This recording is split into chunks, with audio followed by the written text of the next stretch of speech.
Hi everyone, Sergio and I are back again to speak about all things DevSecOps. Last time we looked at the why of DevSecOps. Today we're looking at the sec part.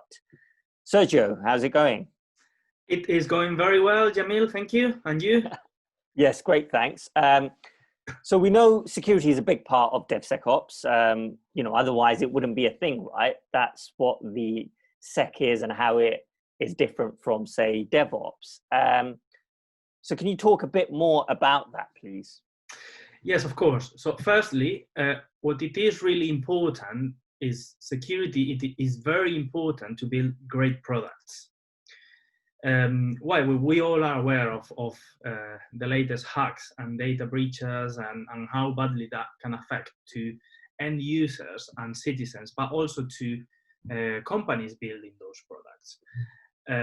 So because of that, security is a key part of DevSecOps.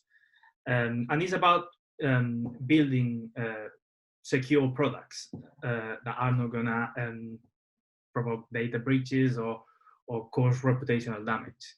We've talked about this in one of the previous videos, actually, in how DevSecOps and Agile kind of works together. The sec in DevSecOps is, and you've said this to me in the past, is about applying Agile ways of working to doing security.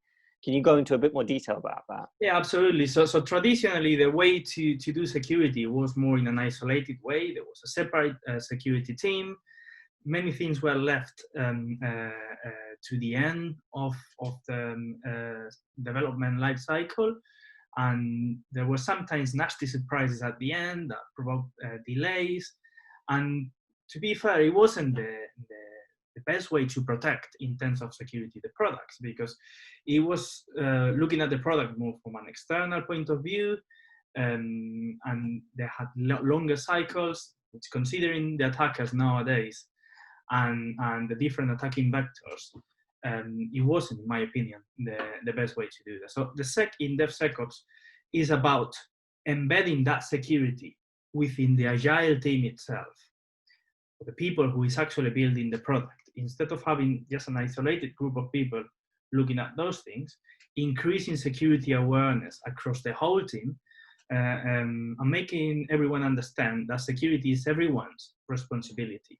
It's not just that security was almost a separate team within an organization. Actually, in some organizations, it was almost outsourced. It was outside the company. And one of the things that we've seen with our clients is that they need advice on how to bring security back in-house. And I guess DevSecOps now, both for organizations, both large and small, want more of an internal control over that. And that's a good way of bringing it internally. Yeah, absolutely. So in the past, for example, I've seen teams of developers where the developers were actually solely focusing on writing code to make something work functionally. Whereas with the DevSecOps approach, those same developers should be aware of the threats and vulnerabilities that could affect the product they are building, and think on minimizing the risk created by those threats, vulnerabilities, exploits from the very beginning and as part of the iterations involved on building the product. Okay, well, that's great. Thanks, Sergio, again for your wisdom. Next time, Sergio will go into a bit more detail about how you can do DevSecOps well. So until then, bye everyone. Thank you.